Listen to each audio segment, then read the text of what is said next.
everyone, Edna Kimble, Edna sells Century 21 Right Real Estate, and welcome to today's episode where we have Philip Larson joining us. Hi, Philip.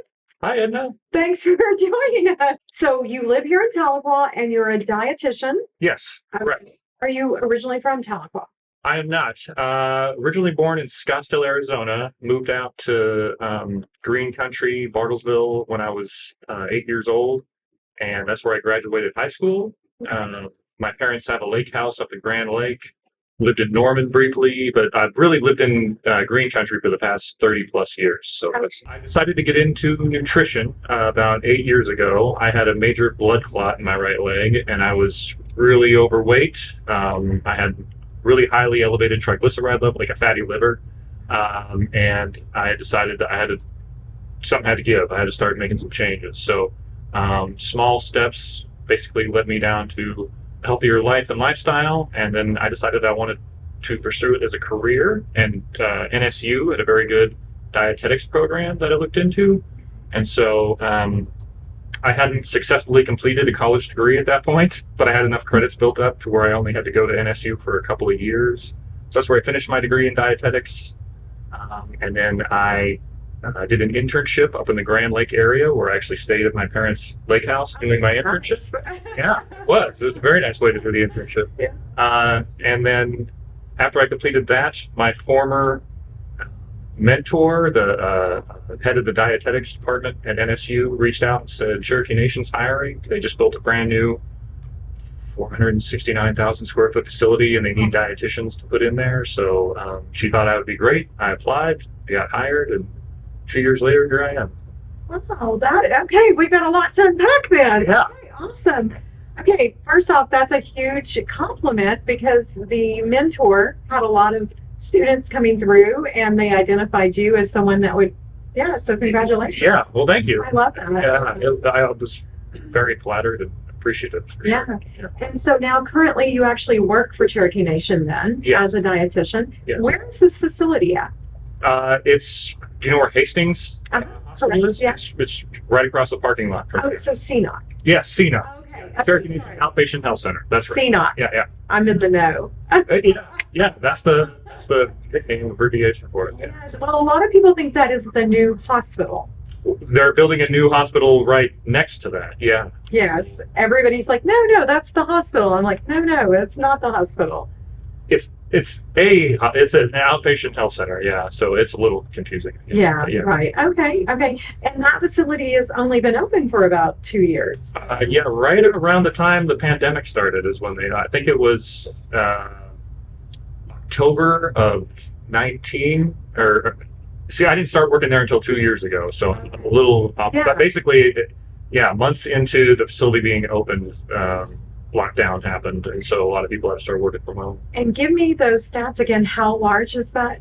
I think it's 469,000 square feet. I could be off by 100, maybe it's 360. But I've been told by people that work, administrators, it's the largest outpatient health center in the world. It is massive. Yeah. Is it 5-story or do you know? There's a 5th story, but I think they're not really using the 5th story right now. Okay. It's 4 stories of operation. Oh, nice. Yeah. Okay, great. So still some growth in that. Yeah.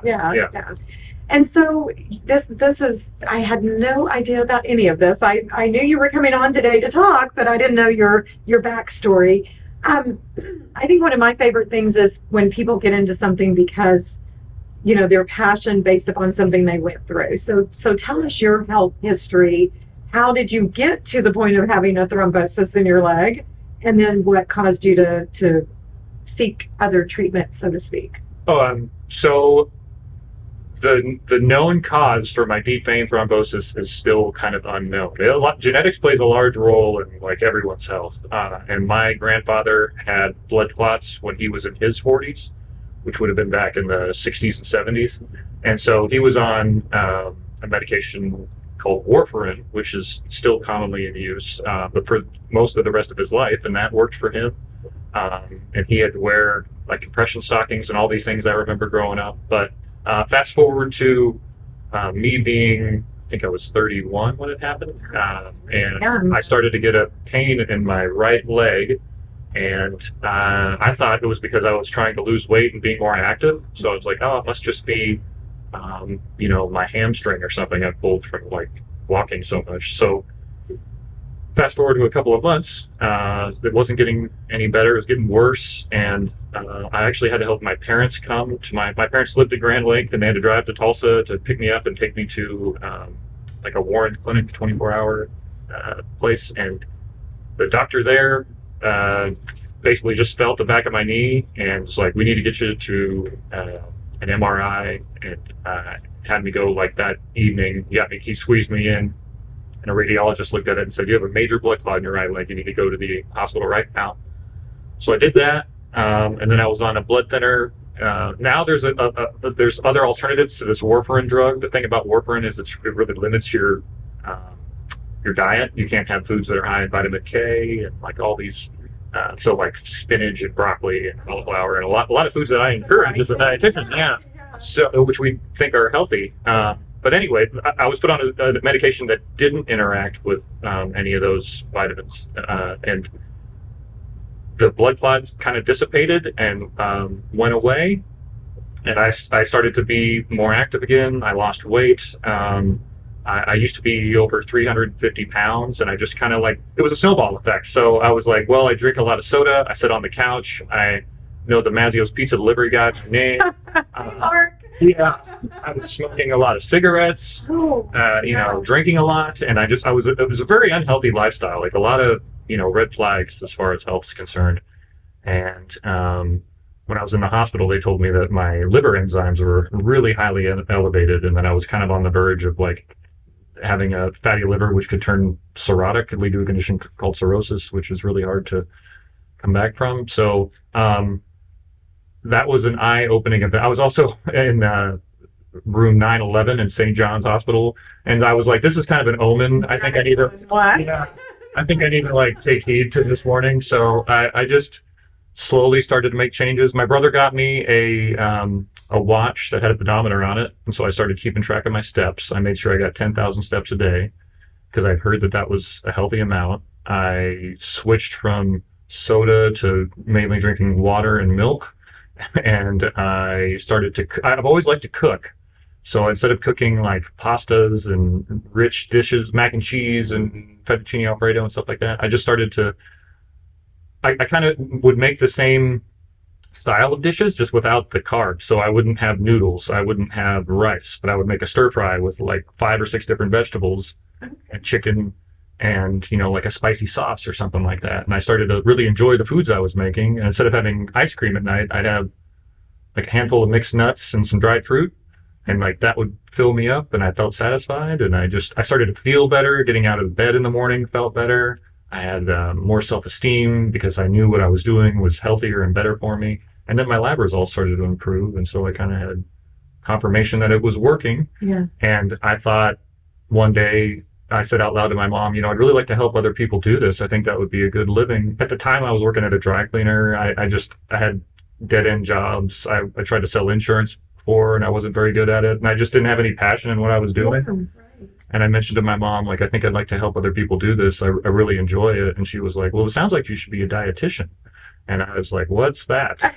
And my mom is a type 1 diabetic, so she goes to see an endocrinologist 3 or 4 times a year, and she said that she used to meet with a dietitian about every other time she'd see her endocrinologist and explain to me kind of what the job was. And I was like, well, that sounds interesting and professional. And, so I looked online and I saw NSU had classes and exactly what I was wanting. And, the rest is kind of history. I love that. I love that. But it takes, because I've had my own health journey, you're probably oversimplifying it just a little bit in the fact that the mindset, because is that not the hardest part? Yeah. And it took me like basically being on death's doorstep. I was just like, I want to live. That's kind of what I said to myself when I was in that hospital room. And I was like, I think I've done a lot of things to set myself up to be in this situation. So what are some things?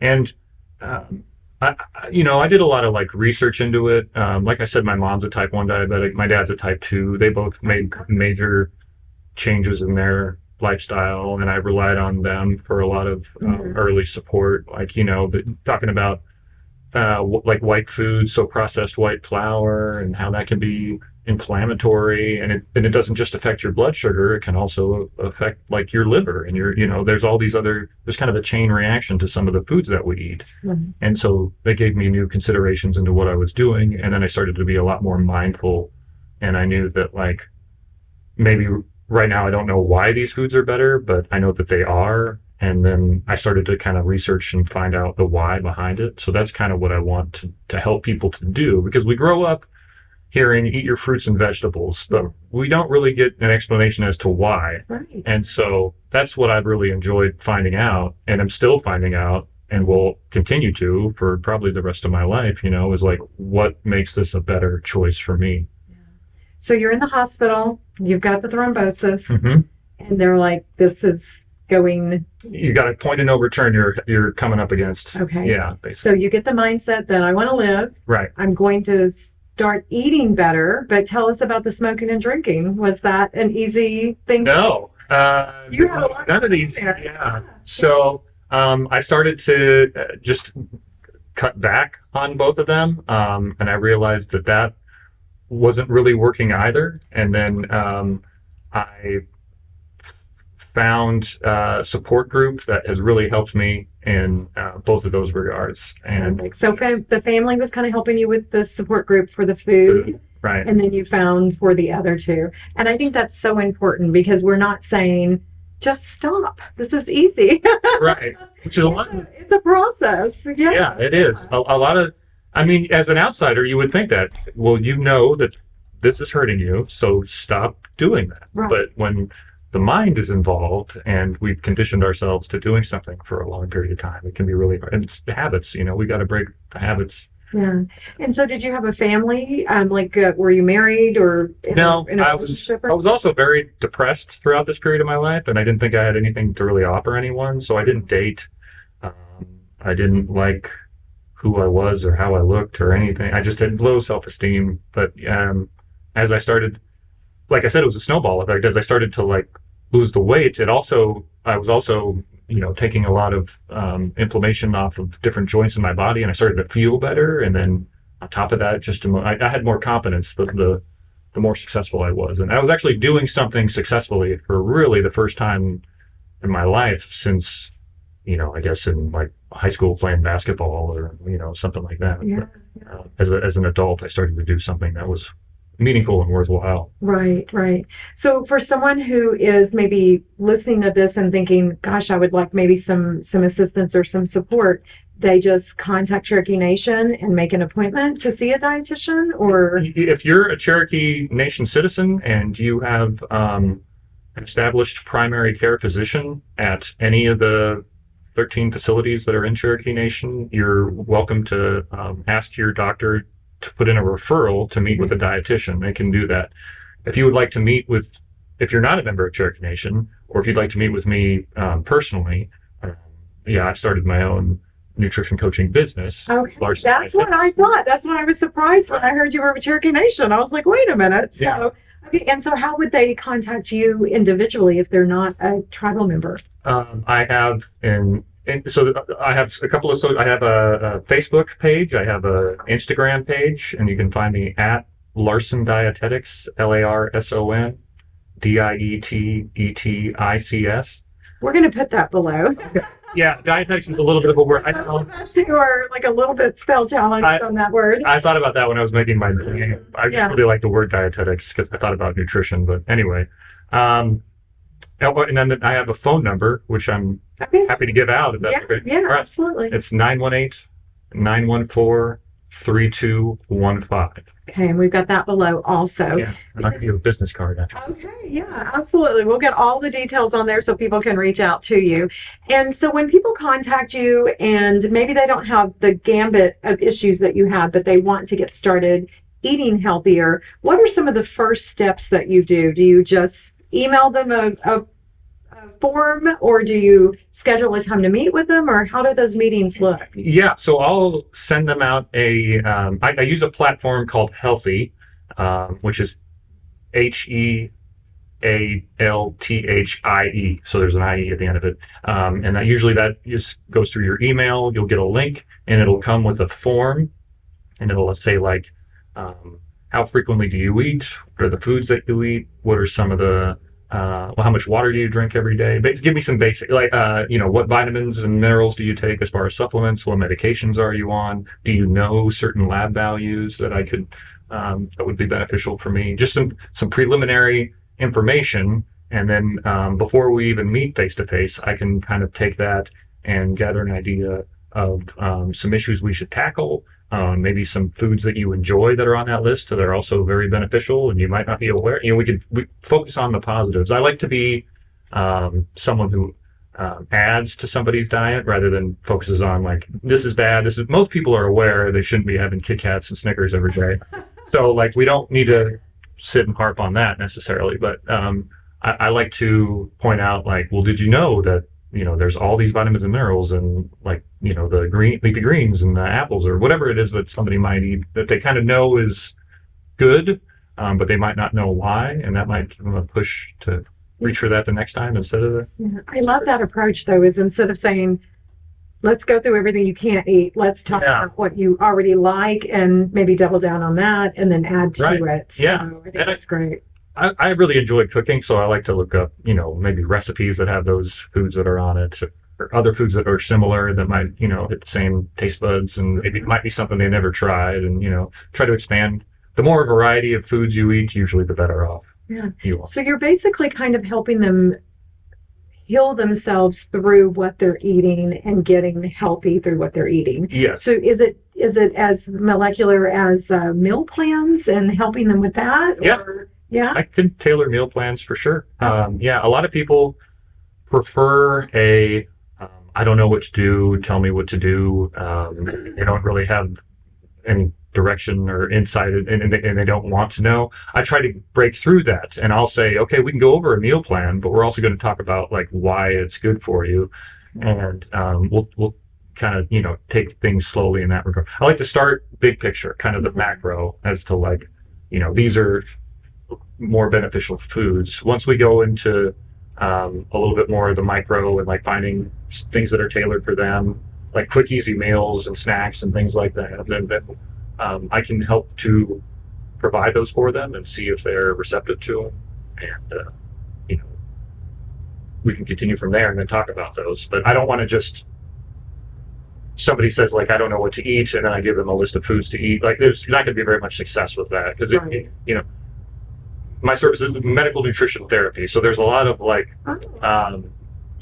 medical counseling nutrition therapy. Yeah, that's because it goes back to that mindset and helping them see themselves as a healthy eater or a healthy person. Do you remember going through that mindset yourself? Because you kind of said that you had no self-esteem, you were depressed, right, and then it started kind of turning around, and now you see yourself as a lot healthier and more well-rounded, and a lot more hubris and humility comes with that. Like I know I don't know everything, sure, but I know a lot more than I did, and I'm again I get my labs taken once a year, and I kind of keep checks on things, and so I make sure that I am also internally more healthy than I was, and so before I wasn't married, I didn't really have a job I cared about. I didn't have a college education. Now I have all those things. And, I have a thirst for life. I like to go camping and like be active, in my personal life. And so as a result, I'm outside more and I get more vitamin D. It is really a lot of good that comes from it that you don't even really realize. Sounds like you were sick and tired of being sick and tired. Yeah, something my dad used to always tell me. He used to take me to the doctor a lot. I would play hooky quite a bit, and so I kind of tell my parents that I was sick when I wasn't, and then they'd have to take me to the doctor. And my dad just said to me point blank one day, "I'm sick and tired of you being sick and tired." And I thought about that when I was in the hospital years back. I thought, I'm sick and tired of being sick and tired. It was the second time I was in the hospital, and I was just like, I don't really want to keep coming back here. Yeah. That's trying amazing. not to. Yeah, well, that's amazing that you were able to make such a huge turnaround. And I think my favorite part about it is that from that, your passion now is actually helping other people overcome the same problems that you went through. For sure. I think that's Yeah. amazing. So tell me again, medical nutritional therapy? Medical nutrition therapy. Yeah. Okay, I love that. I had not heard that term before, but Yeah. I think that anytime we're trying to change, I hate to say bad habit, but kind of, bad nutrition is kind of a bad habit. I think there is a certain amount of therapy that needs to be addressed. So you're talking them through, letting them share Yeah. maybe where that's coming from and Exactly. counseling them through it. Finding out the why behind, why we know what you're eating, but do you know why you're eating? Then we can address that and get over those hurdles. Yeah. Every time anybody has a little bit of success, it's a lot easier to build on. Oh yeah, absolutely. Because then all the good things start happening. I Right. love that. Yeah. So I also like to always mention when our guests come on and they're community minded. Obviously, what you're doing, you're starting a new business in the town. You're working with Cherokee Nation, helping people, but you're also a volunteer. You've worked for Feed My Sheep. You volunteered there. Yeah. Yes, you're an active member at the chamber, Yes. and then you've done some really cool stuff with the farmers market. Yeah. Yeah. So back when I was a student in 2018, I was the vice president association, and we would put on events at the farmers market. I still have a good relationship. Whenever I see the people that run it, like we talk, catch up, and see how things are going. So yeah, You're amazing. I love the farmers market. It's like our favorite thing. I'm married, and my wife also likes to cook and like use fresh ingredients and stuff, and so it's kind of our favorite thing to do is wake up, go to the farmers market. Isn't it just kind of cool? Like, Yeah. I sometimes feel like I'm on TV. I've got my flowers and the fresh bread, and Yeah, I'm just strolling. It's like something you would see. it's wonderful. There's live music. And, I know it's know. really. If you've not been, you need to check it out. Yeah. So, well, I love the community involvement. I love that you do give back to the community, and I think that's so important. So, thank you for that. Well, thank you. And then, so tell us what is the location of your business? Is there an actual? It's not. So I don't have a physical address. Okay. I'm doing. It's the closest thing I can think to it of is like Zoom calls. So this healthy platform that I use, I can also like take notes on it and stuff. But it's got a video conferencing component to it. So when I send that link, that'll like give me all the information about what you're currently eating and doing and what your goals are and all of those things. It'll also provide you a link to where our Zoom call will take place. And all you got to do is click the button and it'll break it I up love for you. that. So they don't even have to be here in Tahlequah to be able to utilize your services. Yeah, exactly. Right. Okay, that's fantastic. So anything else that you would like to share with anyone who's watching today about the process or just the mindset behind it? No, I just I love to talk food. I'm kind of a nerd about it. So if you got any questions or concerns, I am always eager to talk about any food-related issues that you have. Okay, awesome. Well, yeah, no, that's perfect. They're going to hop on Facebook and they're going to be DMing you. So Okay. I love that. I love that. Now, it is a real estate podcast, so we Yeah. do have to bring it back to real estate. Great. So I always like to ask every guest, and I think I already know the answer, or one of the answers. If money were no object and you were buying or building your dream home, what 3 things would that dream home have to have? A large bathroom, Oh, it's like a okay. walk-in shower. Okay. Man, my wife and I would do Like with all the body jets and the shower head. Yeah, and like the big ones now that have a tub inside the shower area. Yes, my Yeah, daughter that's- has one of those. So, So yeah. our forever home will definitely have one of those. Okay. A big kitchen space with Viking range and fridge and everything. I knew the kitchen because you both are the cooks. Right. And then I love a deck that I can walk out to and have coffee. Okay. We're actually in the middle of looking for someone to help us build a big outdoor backyard space. So those are the 3 things that a large bathroom with a vanity that's tall. And I'm 6'7", so we actually just redid our bathroom, and my wife is kind enough to allow me to put in a vanity that's Oh, nice. I don't have to bend over for every time I want. Brushing your teeth on your Yeah. knees. So adequately tall counter spaces. Mhm. With a nice big kitchen and a beautiful deck to go out and have my morning coffee on. Watch the sun. Oh, I'd like that deck to face east so I can watch the sun go up. Okay, yes. Do the few morning sun salutations while you're at it? Or? Yeah. Basically, just have a little spiritual time in the morning to reflect and be thankful for where I am, as opposed to where I was. Yeah, absolutely. Yeah. And so, river or lake, which would you put this house on? Or Mountain View? You might be a mountain man. Yeah, I kind of like the mountain. I was gonna say, yeah, But okay. I will say, my parents' house on Grand Lake, that view is hard to beat. Hard to beat. So Okay. as far as being on the water, I'm totally a lake person. Okay. But with a view, probably the mountains. The mountains, yeah. Well, we love that, and that's not so crazy. None of those things. Yeah. And any contractors who are listening, you heard him raise his hand that he's looking for contractors. Yeah.